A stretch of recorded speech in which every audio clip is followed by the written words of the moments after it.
Hello, everyone, and welcome to the Cataloging Committee program for this year. My name is Iman Dagher. I'm the Arabic and Islamic Studies Catalog Librarian at UCLA, and I am a past chair on the Committee on Cataloging. It is a pleasure to greet all the members who are with us today in person, as well as everyone joining us remotely. It's great to be able to have this hybrid model for this year. And I would like to take the opportunity to thank the Programming Committee for all the hard work to make this possible. Today's panel is on BIBFRAME, the new cataloging standard. This is of significant importance for all of us, as the way we describe library resources and manage the metadata might change in the near future while libraries move into linked data.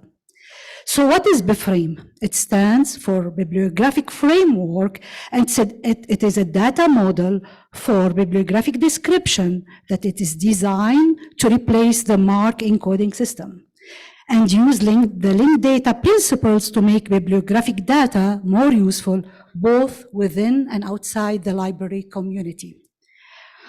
We are delighted to have cataloging and metadata experts in the field sharing with us their experience with BIBFRAME and linked data and its adaptation and application in both Marva and Synopia editors. First, we will start with the Library of Congress team. Paul Frank, a cataloging policy specialist at the Policy Training and Cooperative Program Division, will share with us the Library of Congress involvement with BIBFRAME and Marva. Then our colleague, my colleague, Amal Morsy, Senior Cataloger, Arabic Specialist from the Library of Congress, will demonstrate the actual cataloging process in Marva. Afterwards, Nancy Lorimer, Associate Director of the Metadata Services at Stanford University, will talk about BIBFRAME in Synopia. Synopia is the editor used by Stanford and by some other PCC libraries. We will end up with a demo on how we catalog an Arabic book in Sinopia by our colleague, Magda Gad. Magda is the Metadata Librarian for Middle Eastern Resources at Stanford University. We will hold all the questions until the end, but the online guest can type questions in the chat box at any time, and we will try to answer as many questions as possible at the end. With that all said, I will turn it over to Paul.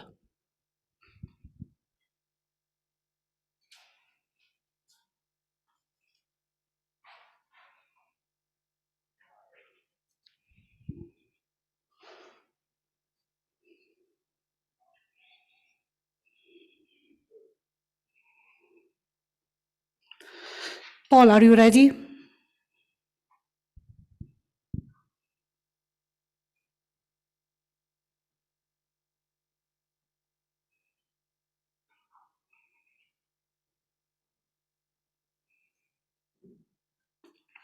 Anais, can you check the chat, please? I don't know if...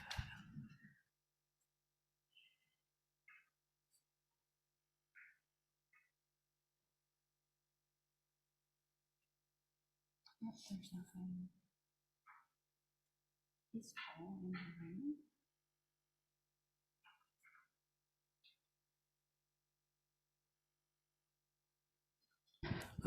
Our apology, we're just trying to fix things here. He's not in the room? Oh, he's not in the room. He was just here. Yeah. Do you want to switch then? Yeah. The order of Okay. Sorry about that. Maybe Paul was disconnected. So we will switch the panel and we can start with Nancy. Are you okay with that, Nancy? Oh, sure, why not? Okay, thank you. And I stopped sharing. So you can share from your end. Okay.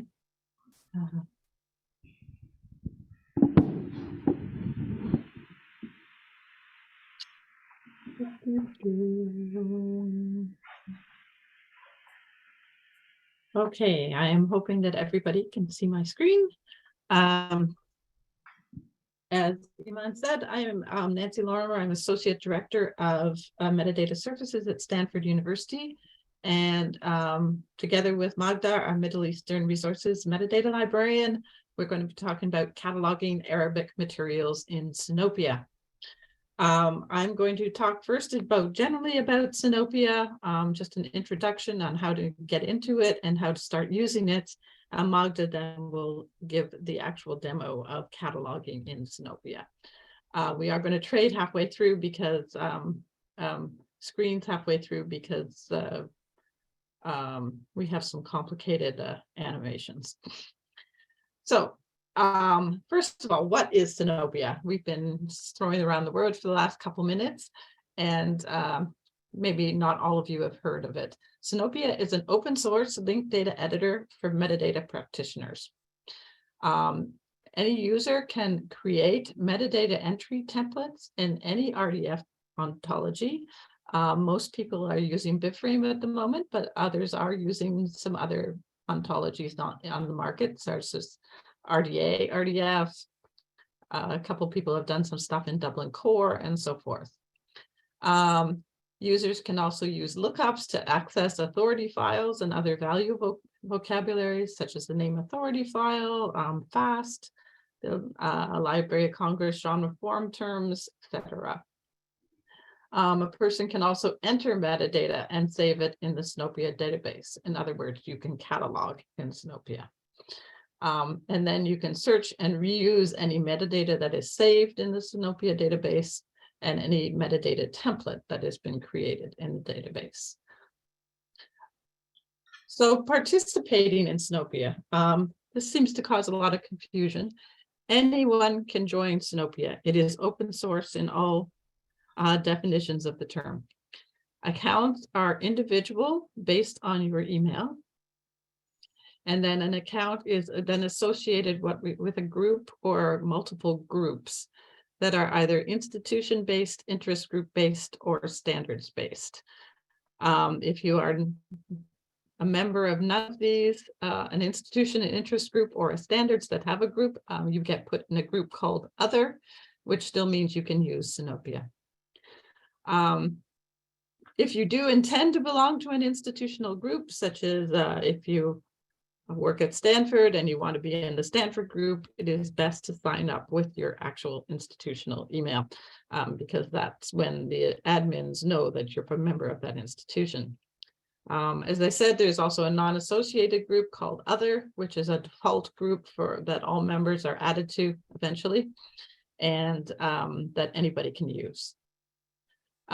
Please note that the username you sign up with, if you are actually cataloging and you are using the PCC templates or the Stanford templates, if you wish, your catalog, the username you sign up with becomes your cataloger ID. So that's a good thing to keep in mind when you're thinking up a good username for yourself. So to join Synopia, we always suggest first that you go to stage.synopia.io. Stage is a staging version of Synopia. It is meant for playing around in and for testing by catalogers, by IT people, whatever.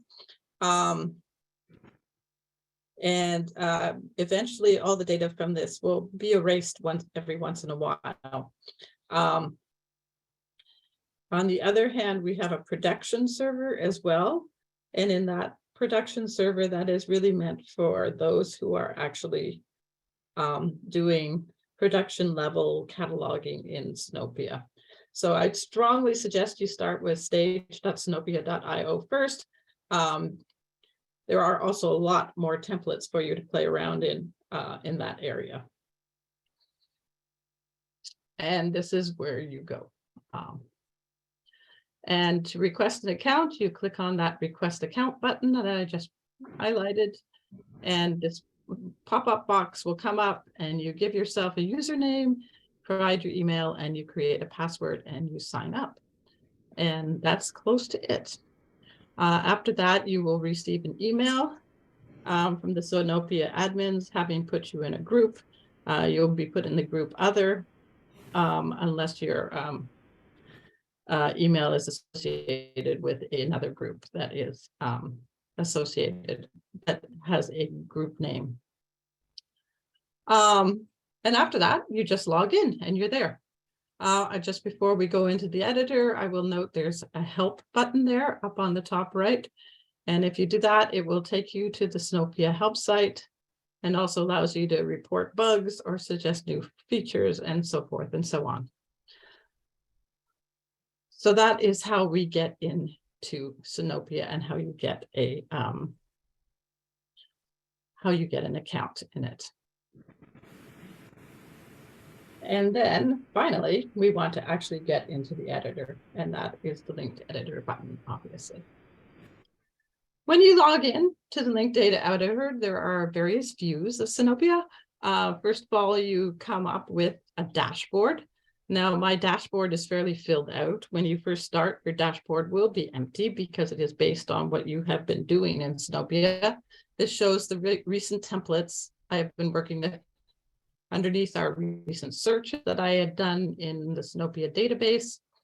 And that sort of gives you an overall view of what you are looking at. If I go over to resource templates, this shows all the templates that people have created within Synopia in the stage version of Synopia. And at the top are the most recently used templates. Of course, when you start out in Synopia, there won't be anything there because you haven't used anything, but very quickly that will become populated. And notice you can actually find a resource template by searching for it, as well as just going through the list. There's also an actions area, which most of you won't be using very much, but it allows you to load RDF directly into Synopia rather than creating it, and to work with exports and to view various metrics.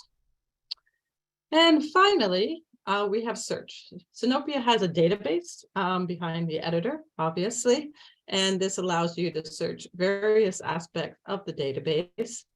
It also allows you to search the Share BDD PCC data pool. So that has not been perfected as yet, and also a few other things. So finally, if I look at our recent templates here, going to templates again, I just want to point out, so you notice the first one has the label and ID of the template. Its URI, its author. In this case, I have Stanford, and then the group is the Stanford template managers, those people that look after the Stanford templates, the date it was created, and any guiding statements. We have a template specifically for printed literary works, also known as belles lettres,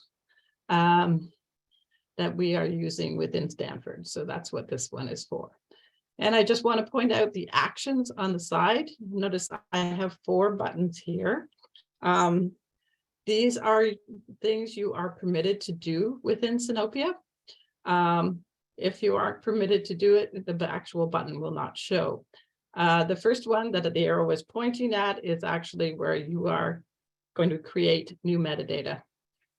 The next one allows you to look at the RDF. The third one allows you to edit the template. And the fourth one allows you to copy the template. Now, in most cases, none of you will have that edit button because you do not have the permissions to do so. Your permissions are based on the groups that you belong to. If you belong to a group, you are allowed to edit the metadata in that group, and in some cases, edit the templates as well. So we finally get into a template. This is a template for the literary works that we were talking about, and which Magda will be using in her demo, I believe. And this is where we create descriptions. You notice there's a list of down the side of various aspects of the description that you could do, and on the right where you fill in things. Please note that this is just an instance. The work in In Synopia, you would be actually editing separately, and then you would join the two together. So there's a few ways of entering data. The first one is the most easily entering literals, in other words, transcription. So say an instance title, the title proper in RDA terminology, you literally enter a literal, and that is why we call it a literal in some ways. And this is where you'd be transcribing data. And in the instance template, there are actually quite a few literals because we do a lot of transcription at that manifestation level in RDA. We can also, to help us enter those literals, we do have diacritic and special character tables. These were originally based on the source code from Wikipedia, meaning it is open source, and it has been added to and modified based on feedback from Synopia users. And in fact, Synopia users can actually add new diacritics or special characters to that table themselves. It's a little tricky, but it is possible to do. To enter to the diacritic table, you see the little A with the umlaut beside the place to enter your title proper. And if you click on that, the diacritics table opens. There are several sets of diacritic tables, as you can see, including Arabic and Arabic extended. Besides, actually, go back there for a sec. As I say, there is additional feedback can be, and additional characters can be added on a regular basis. Now this is would be entering diacritics, which you would probably not do with actual script in Arabic, but you would be, if you were doing a transliteration, this is where you would enter the data. As I say, also though, however, you can use in the diacritics table for entire scripts instead of a keyboard. Obviously, this would be sort of laborious going, but I figure maybe something like if you have a Greek word or something like that, and you don't want to change keyboards or whatever, you can actually use the diacritics table to do so. And one other aspect of literals are the language tags. You notice beside that A umlaut, there is an EN with a circle, which means English, which of course this is not English. English is the default language tag. We had to fix something. If you click on that, you can actually select your tags, your language tags for every literal. Notice it also detects a language, tries to detect language. In this case, it detected Arabic. So you could actually click and that would change the language code there. Underneath that, you can see there is also an entry place for script, and that is from a pull down menu. There are a lot of scripts in there. And if I'm below, you can also tell people what type of transliteration you're using if you are actually doing a transliteration as well of the script. This Magda will show you further when she actually does the demo. So that was literals, but of course, being linked data and hopefully general cataloging in general, we have a lot of entering of controlled vocabularies. Synopia has partnered with the Stanford has partnered in Synopia with Cornell, one of our linked data for production partners, and they are in charge of QA, or questioning authority, which is the lookup service for controlled vocabularies, and this has been connected into Synopia. So we can actually do a lookup on a person's name. You choose the vocabularies when you make a template, which ones you want to use. In this case, LOC all names is the LC authority file. And we can actually look up a person, and this person, and note this person has variant labels in one in Roman script, but also one in Arabic script.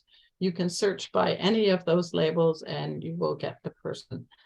And notice it does give a little bit of context around it. This one doesn't have very much, but in cases where, you know, a person where they put in birth dates and other attributes of the person in different fields, those will appear as well.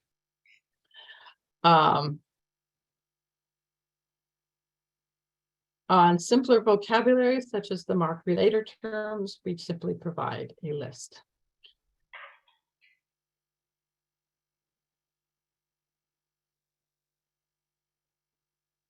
So those are the two main ways you enter data in Synopia. Would like to mention that there are some integrated helper tools that are in Synopia as well. That little star that you see beside place of publication, that little star just means an entry is mandatory. Actually, Synopia will not save without that particular field being filled out with something. Even if place of publication is place of publication not identified, that is still a valid entry.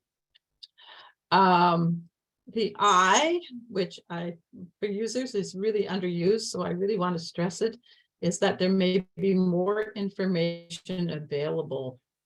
In this case, the simple more information being available says it's a core RDA element, which sort of explains why it is mandatory. But sometimes it will also tell you to say, you know, only use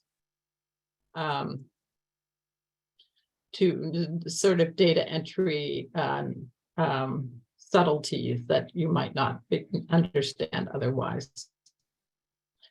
And finally, that arrow pointing up to the right links provides a link to outside resources. For the PCC templates that we have been developing and the Stanford ones that are based on it, these actually all link to original RDA. And so in this case, because it's place of publication, it actually links to place of publication RDA 2.8.2. So those are some of the internal integrated helper tools. There are other tools you can use with Synopia quite easily. First of all, I know Magda has tested most PC and Mac keyboards for Arabic. They all work successfully in Synopia, being a cloud-based system. Macro Express can be used to create macros to use either for entering sort of constant data type things or complex symbols or diacritics. And there are also various auto transliteration tools, which the results can also be used successfully within Synopia. And with that, I think I will turn it over to Magda. So I will stop sharing and Magda will share her screen. Is that what you want to do, right, Magda? Yes, please.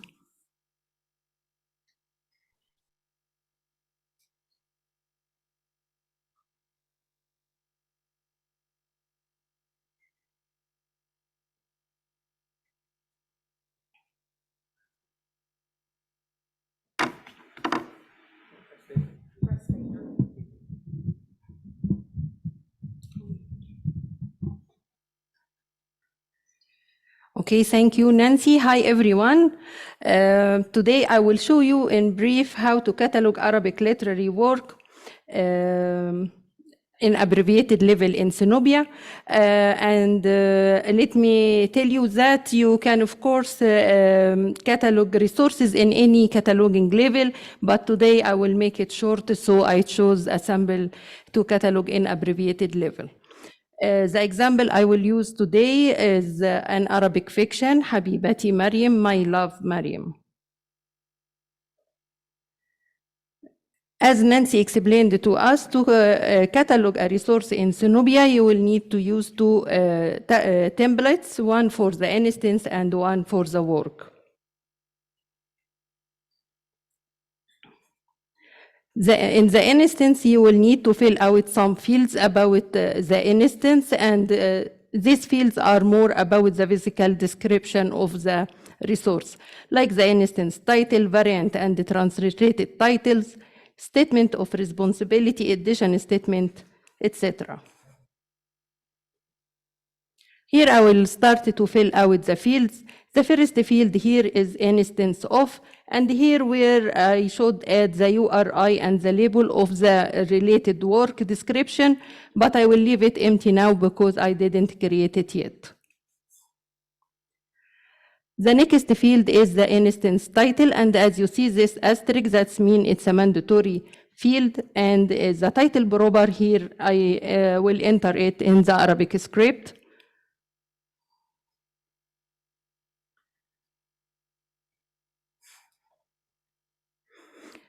And as you see, for the language tag, I used the language is Arabic and the script is Arabic. The non-filing character count for title proper here is 0, since I don't have any initial articles. The next field here is the transliterated title, since I don't have any variant or parallel title for the example I catalog now. The transliterated title, to enter it here in this box, you can just click on this letter, which will give you the table of the letters with the composed diacritics. But also, if you created some macros in Macro Express for decomposed diacritics, you can use them directly. As we see here, I added the transliterated title and the transliterated subtitle in Romanization, and I set the language tag for them. As we see here, language Arabic, script Latin, and the transliteration schema used is ALA-LC. The next field is the statement of responsibility. And here we enter the statement of responsibility in the original script. And the following field I have here is the addition statement, and I already filled it. Publication information. As Nancy explained also, we will add here the year of publication in EDTF format. And also we will search for the authorized or controlled term of the country of publication, as I did here, and we search the lookup menu and choose the country. For the rest of publication information, we will add them in Arabic script, the place of publication and the publisher name. Now I don't have anything to add in the field of the distribution and the manufacturer information or copyright date or series statement, so I will move to the identifiers, and here I added the ISBN. But of course you can add other identifiers like the LCCN or the local system number.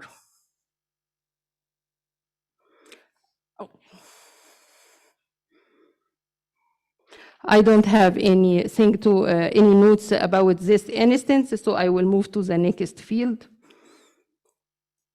Here, the extent, I added the number of pages and the dimension. For mode of issuance and media type and the carrier type, actually the template that I use, it's already have some data, preset data, so I can change them as needed, but now they are fine to me, so I will just proceed. The administrative metadata also was already pre-set and entered in the template, so after I finish this, I just save the instance description. And as we see here, it's in abbreviated level. So when I save the instance, I get the URI for the instance now. Now I will go to the second part, which is the work.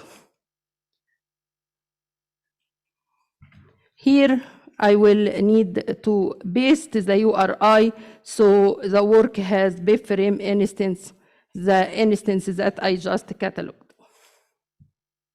I can use also the search here to find it through the lookup, as we see here.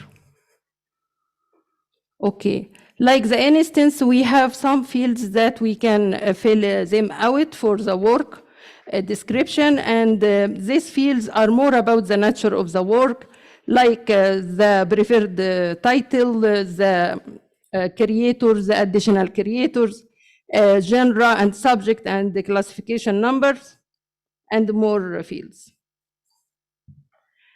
Now I will start just to enter the title of work, and it's a mandatory field. The preferred title for work should be in the transliterated form. And the variant title of work here, I added it in Arabic script. The primary contribution, the creator of the RDA work, I chose the classes person and the agent. I can search it here using the transliterated form or even the original script form as variant label. And when I search it and find it, I just click on it. As you see here, it will retrieve the URI and the label. I can also add the rule from the mark-related term list. I can search it here. I can see the whole screen because of the zoom, but anyway, I can check it from this list and assign the relationship designator. Form and genre of work. In the template I used, there was an option that, or it was there preset that it's a fiction, but we can change it or add any number of other genre terms. And here I choose to add the novels to show you that how you can use the lookup menu for searching and choosing the term. The language is a mandatory field, and here the language is Arabic. And here I added just the classification numbers and the classification item number. The other fields that you see in the list on the left side, I don't have any information to add for them. Also, the administrative metadata were preset in the template, so we didn't need to add anything here. So after I finish the cataloging, I just save the instance, the work, sorry. Now, the following step is to link the instance and the work together.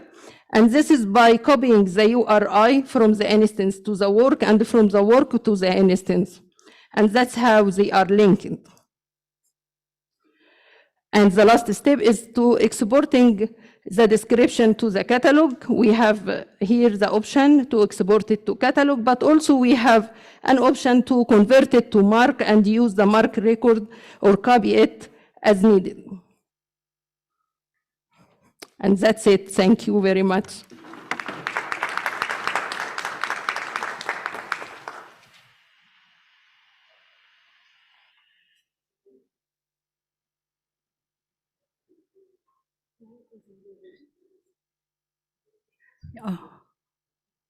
Paul, are you ready?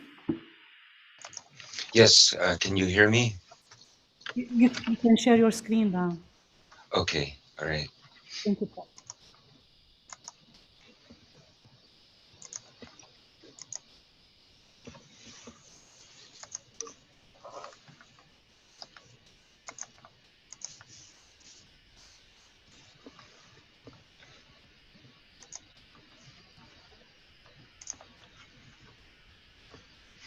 Hello, everyone. Can you see the screen? Yes. Oh, okay. First of all, I want to apologize to all of you for my late arrival, and especially to Magda and to Iman, who have worked so hard for this session, and I feel like I let them down. I'm very, very sorry. I got a new laptop, a work laptop on Monday, and I was excited to get it, but I didn't realize how many things would not be working. And today was the first Zoom meeting I've had since I got my new laptop, and it was very frustrating, but I'm glad to be here. And I want to thank Nancy and Magda for their presentations. And I know that Amal will give you a very good view of our Marva BIBFRAME editor and how we use it here in the BIBFRAME pilot. So I thought what I would do is just talk about romanization. This is a real interesting topic, and it doesn't affect just BIBFRAME. It affects MARC as well. And we have Romanized data for many years in our MARC records. And my feeling is that we continue to do that because we're just sort of used to it. And it's just something that we do. And so recently, actually maybe 4 years ago, 3 years ago, and I think it's because of BibFrame and Sinopia and the LD4 project, the concept of romanization was raised, and I was very happy that the topic came up. Why are we romanizing? What are we doing with the data that's romanized? How are we using it? Who uses it? Do we need to use a required type of romanization? Is there value in consistency across different scripts and languages with the way the romanization scripts work? And at an ALA meeting, I think it was probably the last ALA meeting before the shutdown because of COVID, it was in 2020. This was a topic at the midwinter meeting, and Iman was there, colleagues from the CJK community, and they talked about it and discussed their views, pro and con, on romanization. Of course, I understand that every script and language is different, and my only experience with non-Latin scripts is with Cyrillic, which tends to be like the easiest of all in many ways to romanize. So I wasn't quite aware of the difficulties that your community has with romanization until I heard Iman talk about her experiences with Arabic. So after that meeting, that ALA meeting, I came back to the Library of Congress, and my role as a trainer is as a trainer for the BibFrame pilot. And we decided to establish a separate group, a discussion group called the Marva being our BibFrame editor, the non-Latin discussion group.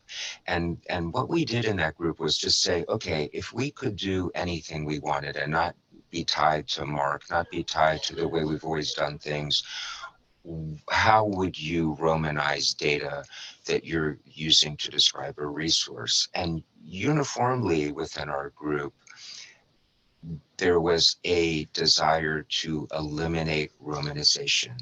And now you might not agree with this, but the arguments were, this compelling arguments were, well, we are describing resources in a certain language, in a certain script, and the expectation is that the user, the person who's looking for this resource, will be able to read that language and script. So I liked that approach because it was from the user's point of view. And very often I find that catalogers don't think about the user as much as other catalogers. Well, of course, catalogers are users too, but the public, someone coming to look for a resource, what are they going to how are they going to search for it?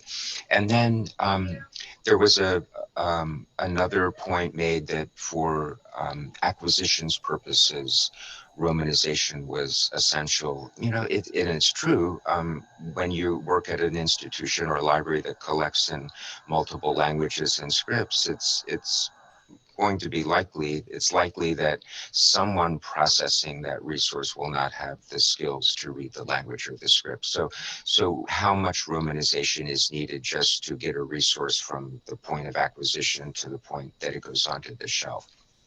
So within our group, we decided that we would take a very hard line on romanization. And you see on the screen here, Marva, which Amal will demonstrate to you in a few minutes when I'm done. But it's very similar to Synopia in that it has the different entities broken apart. In Marva, we have the work entity at the top, and then at the about midway down, we have the instance entity, and these are inherently linked in Marva, which is slightly different from the way it works in Synopia. So this is a lockdown linkage between work and instance. But our non-Latin discussion group agreement was that everything in the work area of the description will be Romanized. And in other words, it would follow current policies for Romanization. This makes sense because in the work entity, there's more linked data richness. More of the elements that you were describing in a work description are controlled, linked to other sources, whereas in the instance, there tends to be, especially with RDA, resource description and access, a huge reliance on transcription of data. And so this was the area, the instance area, where our Marva non-Latin catalogers felt that we could get by with only the script of the resource. So I will give a short demonstration just to lead to my discussion of Romanization programs now. So in the Marva instance, a cataloger will take a resource and transcribe the script exactly as it appears in the resource. So let me put a bit of Arabic script here. Now, this would be sufficient for anyone who understands and can read Arabic, but we needed to recognize the need to have romanization maybe for that acquisitions person who might not read Arabic.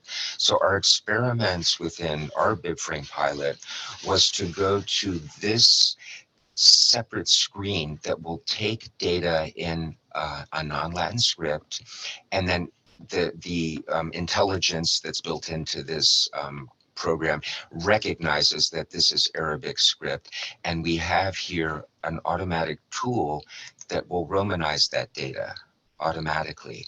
Now, when you look at that, you might think, this does not look like the ALA LC romanization that we normally would use. This is on purpose because we want to minimize the amount of romanization. And we're even going to the step to say, well, it really makes no difference if it follows the ALA LC romanization. We just need to get something in there for the non-Arabic user or reader to be able to use. So for our initial experiments, it was not so important, the actual transliteration scheme that was used. That was very liberating for anyone like me who does not see a huge value in this dedication to a specific type of romanization scheme. Now, in our Marva editor, we have these options here. You can select from these. This has worked fairly well. So let's see, let me save this. And you can see now that the Romanized script, Arabic script, has been added back to the resource as a main title. Ideally, in a display, a user display, maybe only the Arabic would show and not the Romanized script. But the Romanized script could be used for those acquisitions type purposes. And I'm not sure, since I'm not an Arabic reader, I'm sure that there are many of you who might have questions about the accuracy of this type of Romanized form of Arabic. And something that was interesting in terms of Arabic was that our catalogers working in MARC had access to a romanization tool for Arabic, but it actually worked in reverse. It would take Romanized script and generate the Arabic script from that Romanized script. But what we wanted was a tool that would take the Arabic script and generate the romanization. So let me show just one other example here with a different script. This is for Hebrew. Let's pretend that we are doing a different description here. And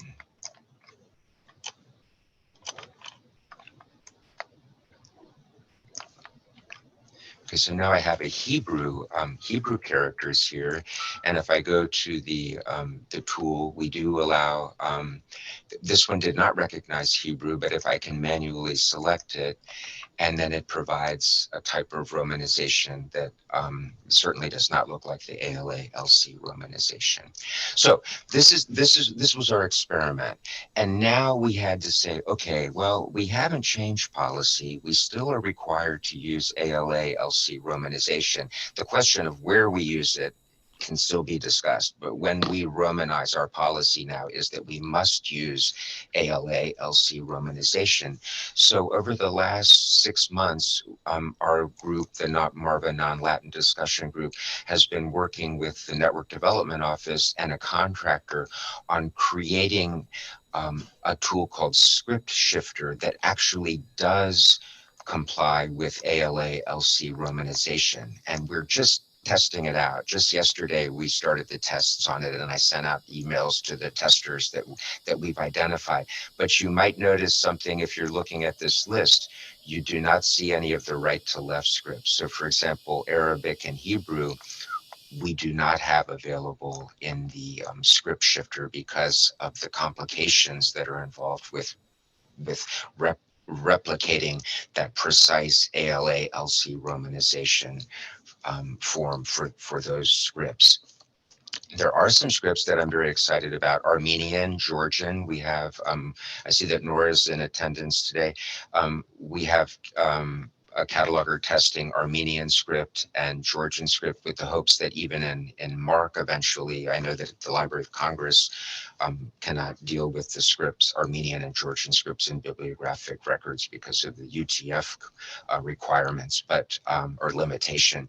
But we're looking forward to being able to use those in, and we are using them actually in Marva, and we're hoping to be able to provide that minimal romanization for those languages and scripts. So that's a quite long list here, but we are, this script is growing, and we are already looking at developing one for Arabic and for Hebrew script.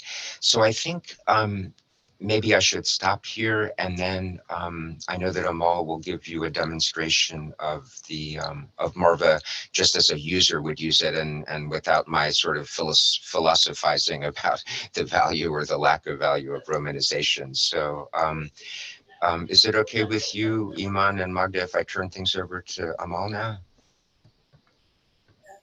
Yes, Paul. Thank you very much for coming. You almost gave me a heart attack.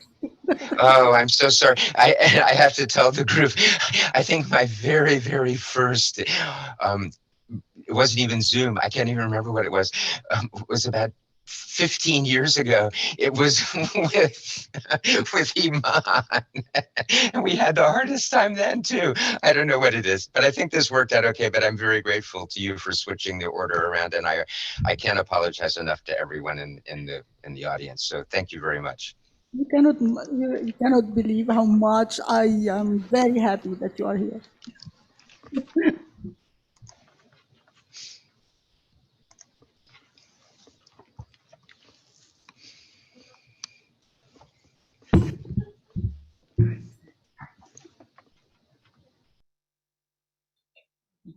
No. You put it here. Yeah. Okay.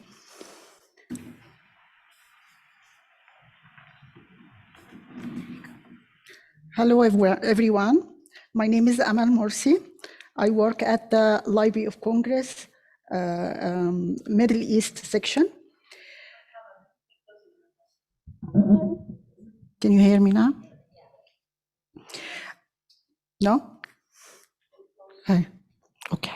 I'm a little bit shorter than Magda, that's why. Yeah, that's fine. Okay, can you hear me now? Okay, my name is Amal Morsy. I work at the Library of Congress at the Middle East section. I catalog non-Roman materials, mainly Arabic. I am a member of a team of catalogers who are testing Marva BIBFRAME editor since 2019. The past year has been busy with all the details that led up to a successful outcome in the BIBFRAME Marva editor.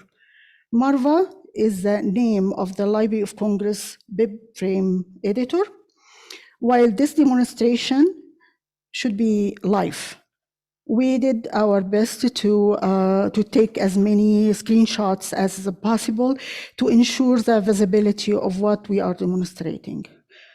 I will focus, as the time allows, on Marva tools and skills, giving an overview of the BIBFRAME interface, as I am working on one monograph record in Arabic, showing the result on the BIBFRAME database.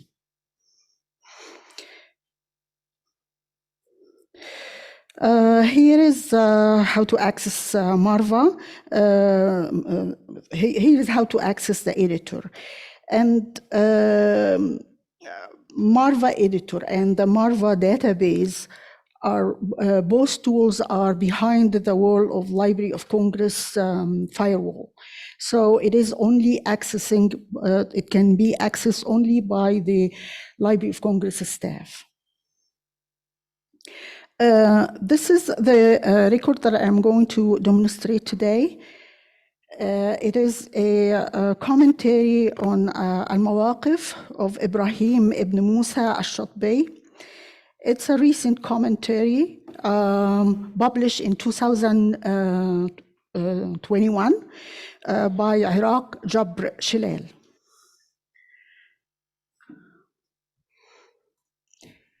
Here is Marva. When you log into to it by your ID and password, you will be able to, let me take this. You will be able to see your past records, or everyone's records, if you want to have idea about other librarians' records. You can create your own, create the record from scratch, or download it from, download the existing record from Marva ILS.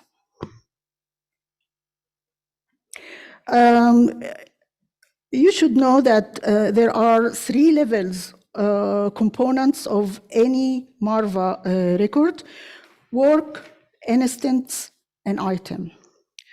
I'm not going to talk about the concepts behind each component.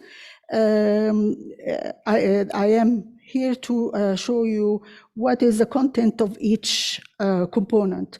What goes to work, what goes to the instance, and what goes to the item. Marva expressing the work as a green circle, the instance as a purple diamond, and the item as a gray square. When you load existing record in Marva by the LCCN, Marva brings the record almost instantly, and then you start to edit and change whatever you make your changes. You can also create new record, and in both ways, you start by choosing the type of content. And in our case, it's monograph non-Latin. It could be a CD that you are cataloging. It could be electronic resources. But this is very important step in beginning with cataloging in BIBFRAME. The second step is to choose the authority. And Marva make it very easy on the cataloger, way much easier than Mark, to just choose the authority from the authority databases. Just started to write the name of the author, and in here it is a list of all the authors that start with the letters that you are typing. In our case, our author is Shilal, is the fourth one down.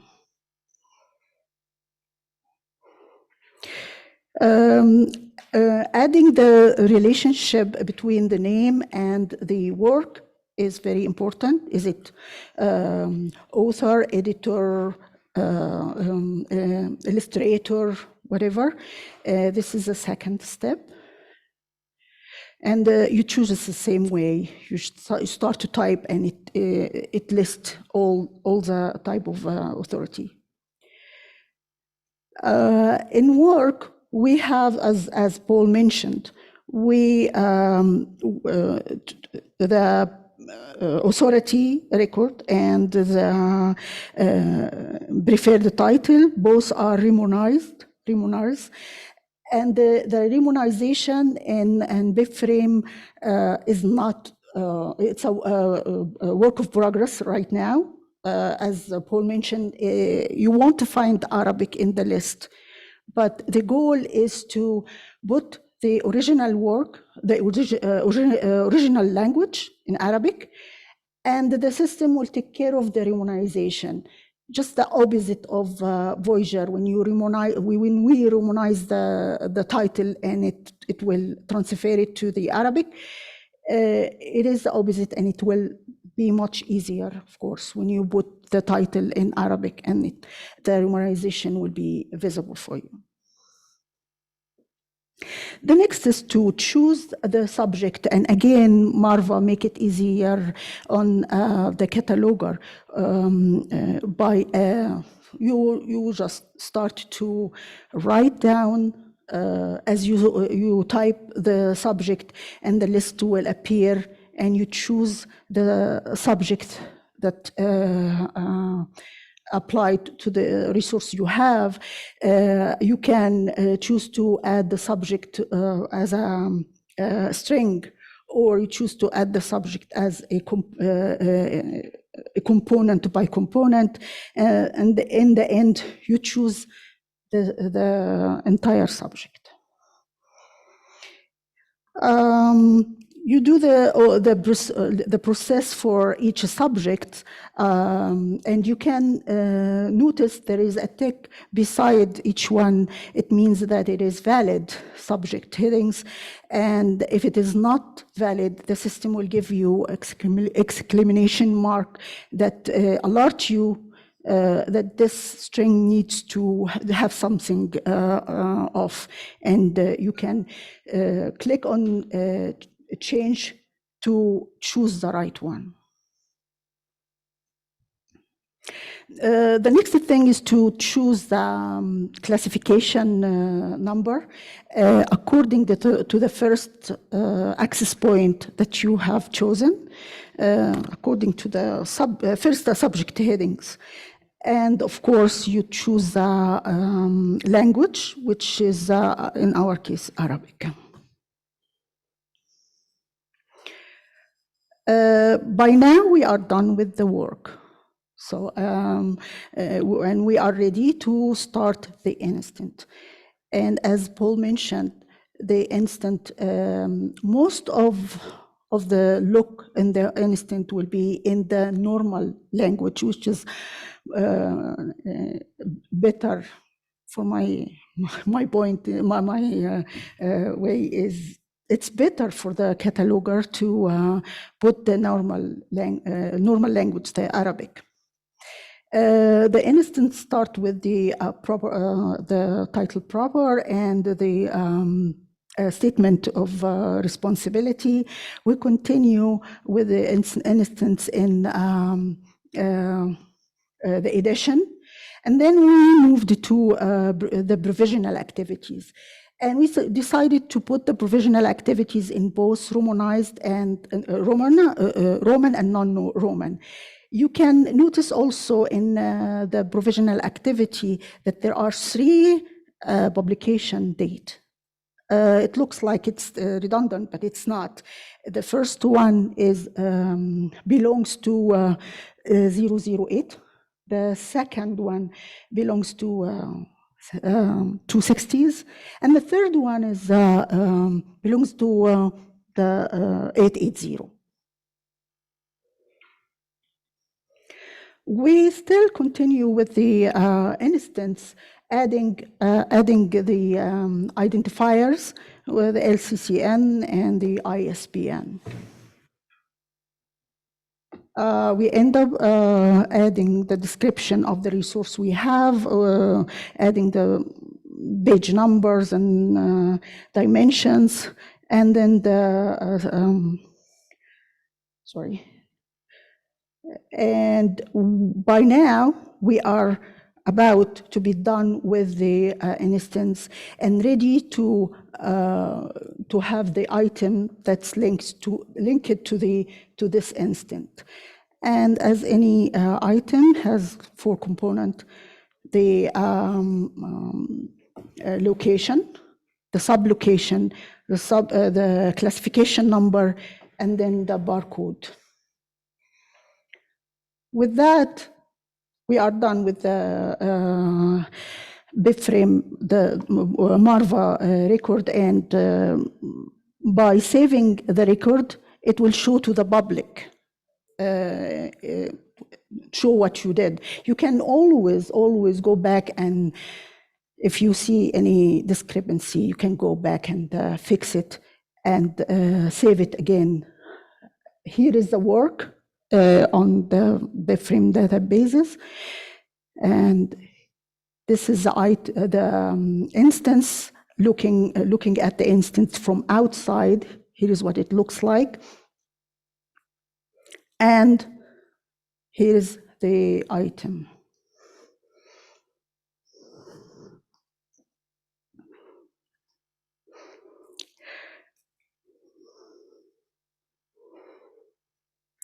This is the website of our BIBFRAME in Library of Congress BIBFRAME. It will have all what you need about BIBFRAME, about Marva itself, how to everything, and it is free for everyone to look at. And also, here is extra and more resources. Most of these resources are also free for everyone. It is accessible by anyone. Thank you very much. I hope the demonstration gave you a broad idea about the Library of Congress Marva BIBFRAME editor. We are expecting to use this system only, and not to use MARC sometimes in 2023. It's a promising system that allow our data, our library data, to be visible widely on the web. Thank you very much.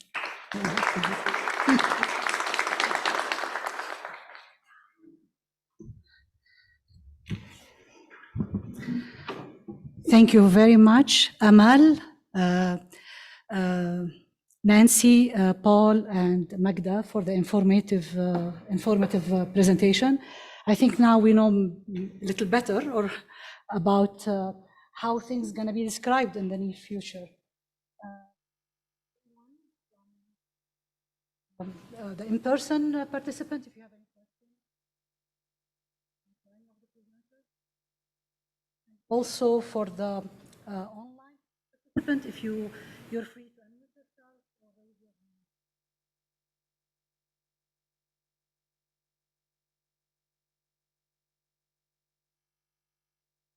hand. Any question? Yes.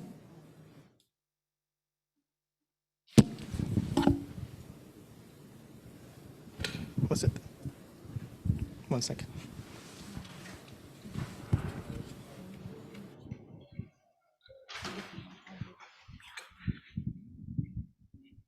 wants to ask?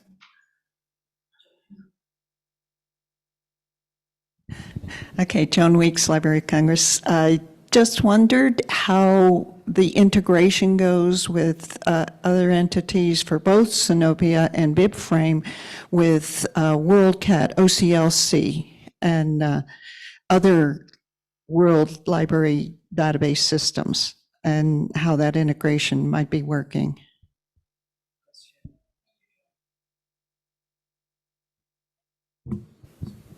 By Anyone would like to answer this question? By integrate, I'll start, but by integration, are you meaning being able to send our data to OCLC? Yes. At the moment, the only way we could send data to OCLC would be to convert it to MARC in our catalog and put it in our general MARC load to OCLC. I am actually, though, working with OCLC. We are creating a test record set from BIBFRAME for them to test whether they can ingest. OCLC actually is not able to ingest BIBFRAME quite yet, though they're supposed to be able to by the end of the year. I think Paul can talk to this more. I think they're primarily working with LC's data, but they are also going to be looking at Synopia data to see, particularly from the PCC template type thing, on how, on bringing, having a direct connection from Synopia to OCLC. Right, yeah, this is Paul Frank. We understand, as much as we would prefer this is not the case, that MARC will be around for quite a while. And although our BIBFRAME pilot catalogers would prefer just to do their work in Marva, we recognize that we still need to provide MARC data to the broader community. So our, in an answer to Noor's question, our catalogers in the BIBFRAME pilot actually cataloged resources twice. We've made it we've simplified the process, but they describe a resource in BIBFRAME and then they create the MARC record or make sure that the MARC record is available and up to the MARC standards. We recently started experimenting with loading converted BIBFRAME to MARC data into our ILS, but there were some surprising things, well, not to us, but to our users. They were not comfortable with the lack of ISBD punctuation. They were not satisfied with the internal MARC subfield coding that does not appear when you link to a name authority through link data, for example. So we're working on those things internally at the Library of Congress, along with OCLC. This is a very exciting endeavor. The CONSER database, the serials database that many of you might work in, is actually hosted by OCLC, and we have catalogers in the BIBFRAME pilot here who are serials catalogers. So doing their work in Marva is sort of futile because that's not the master database. So the Library of Congress has been working with OCLC to look at how we might use the CONSER database as a prototype link data layer, or use link data and integrate it into CONSER. That would be a great achievement, and that's where our focus is now, is working with OCLC. Thank you, Paul. Other question? Yeah, I have a question here. Hody Dayton, Library of Congress. Well, thank you all, the catalogers, for the explanation. That was very informative. I have a question regarding the subject headings. I'm not a cataloger. I don't work as a cataloger, but I deal a lot with the researchers, and they ask questions about they cannot find books in the catalog easily. I'm talking about the Library of Congress catalog. And especially the old catalog, because there's no Arabic. So I just wonder if there's a way that you can, no, I wonder if there's mandatory to add the Arabic when you do cataloging now. Because the old bibs is just very hard to find. Like the other day, I had a researcher looking for a newspaper from the first generation Arabs to America. And the newspaper was Mar'at al-Gharb. There is no way you can find it. So I put Mar'at in Arabic and I got the Romanization, and then I went back and I looked for it and I found it. We have it. And the researcher was stunned that we have this newspaper. So my point is there a way you can make it easy for the non-catalogers to find Arabic material? Add more subject heading, more metadata. Is there a plan for this, future plan? Thank you. Thank you. I guess this question is for Paul. Well, it's an interesting question. Amal can tell you about the policies that we have in the Arabic cataloging section about what data is Romanized and which data has the 880 paired fields with the script of the resource. One thing that I've learned is through this process of BIBFRAME and Romanization is that at the Library of Congress, different sections do it differently. But in terms of the answering the question specifically, one thing that we could look at is the Romanization. So in my sort of short talk, I talked about we have an existing tool that does a very good job of providing Arabic script from Romanized Arabic. And perhaps we could utilize a tool like that to retroactively provide Arabic script in those records from the older catalog that you described that do not have Arabic. I think that would be a better way to provide access. Amal Yes, demonstrates. I know your pain. I feel your pain. But what you are describing is the old record, and that's history. And we are fixing the old records right now. And BIBFRAME, as Paul mentioned, it's about more natural language and less Romanization. That's why when I showed the instance, most of the instance fields are in the natural language. And that's what we are planning to do, is to more discoverability in BIBFRAME. I think it's going to be more discoverable for our data than before.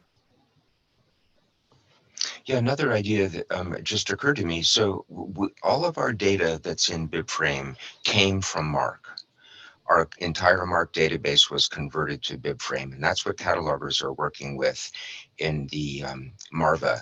So maybe in the future, if once the pilot is over and maybe we go live, we will probably need to reconvert all of that data from MARC. And maybe at that point, we could automatically provide Arabic script for those records that don't have it already. But it's definitely, as Amal, I agree with Amal, we're looking to the future, not so much to the past. And we have to acknowledge that there are some things that we're going to have to leave behind, but maybe there are some tools that we can use to provide better access to those older materials. Thank you, Paul. We have one more We have a question. time for one more question if we have that. Online or in person? And there's a question coming from Magda. Okay, Magda has a question from chat. I'm creating an Arabic subject headings. Oh, actually, it's a comment. This is from Magda Sharbini. I'm creating an Arabic subject heading with linked data. My thesaurus is about 200,000 Arabic terms linked in English, Library of Congress subject when possible, as well as wiki. I hope this will be usable for researcher. And I think Magda did present on that topic about maybe two but like 2 conferences ahead. before. Yeah. Yeah, she did that. So we have one more question. I will.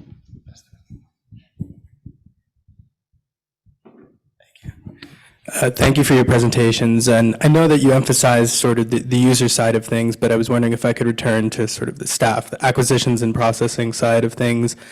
I was wondering if in talking to this staff, they emphasized need for Romanization of areas outside of the work level, maybe on the instance and item level, where there was still this emphasis or this need for certain fields to be Romanized. I know that when the linked data non-Latin script materials affinity group did a survey in 2020, there were many fields that I think would be on that instance and item level that staff in technical services, presumably non-proficient in the language catalogers, did consider essential. So I was wondering if in more recent conversations you've had with staff that's changed. Well, it definitely has for us in our BIBFRAME pilot, and that's why in the provision activity that Amal showed you at the instance level, that's the area that we are going to have to continue to provide Romanized data. It's interesting. It's not so much the title or edition statement or notes. It's that provision activity, place of publication, data publication, and distribution manufacturer information. Our acquisition staff use that data quite a bit. Yeah, additional answers? One more, yeah. Do we have other answers for the same question from anyone else? That's it? Nancy, would you like to comment, or Magda? I mean, obviously, I'm not an acquisitions person myself. But I have dealt with acquisitions. I think in general acquisitions, I'm a little uncertain how somebody doing ordering can do something better in transliteration than in script if they don't know the language, because depending, I guess, how you get. I mean, every type of acquisition is different. So I suppose if you get slips that are Romanized, yes, you can do a Romanized comparison. But in other cases, you really need to know the script to order it in the first place. So I think there's sort of a slippery slope there with acquisitions materials, how much transliteration is really required for them. On the other hand, I mean, I worked in a separate music cataloging unit, and I think transliteration might last longer in areas like that because people there are dealing with multiple languages and do not necessarily have the facility with keyboards or even typing Arabic or typing right to left script and that kind of thing. So I think there will be a variety of solutions, and I think it will just be working in it that we will come up with something that suits most of us, at least. This is a question, but I just kind of, it's outside the scope kind of, but where are we with Arabic subject headings? Is there any way of transliterating or using scripts with the subject headings? I know it's so Anglo-American centric and not done, but I know there's been some efforts recently to do Arabic subject headings at any level, if there was a way to incorporate the data in some form.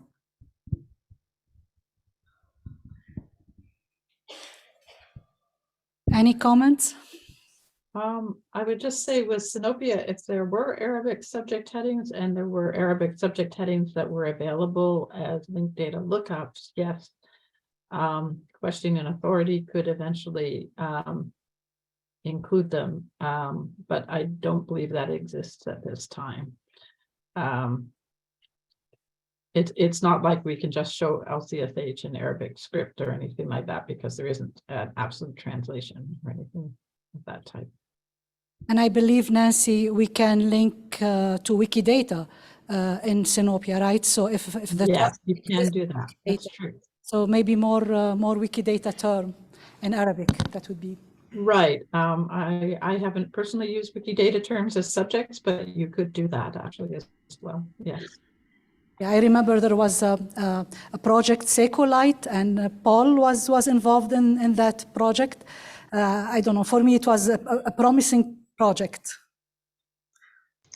Right, and it's going to be, we're picking it back up again, Iman, so we can push a little bit further and use Wikidata for subjects. And the wonderful thing about Wikidata is the language problem is sort of solved there because they're all linked, so you don't have to settle on one script or one language.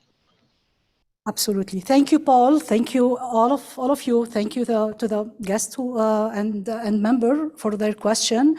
We're out of time. I think the conversation continue. It's such a job that a subject that needs more talk and discussion. And with that, I'll end it here. Wish you a good day, all of you, and enjoy the rest of the conference. Thank you, Iman. Now we will have about 10 minutes break, and then we'll join again for the Education Committee panel. Thank you.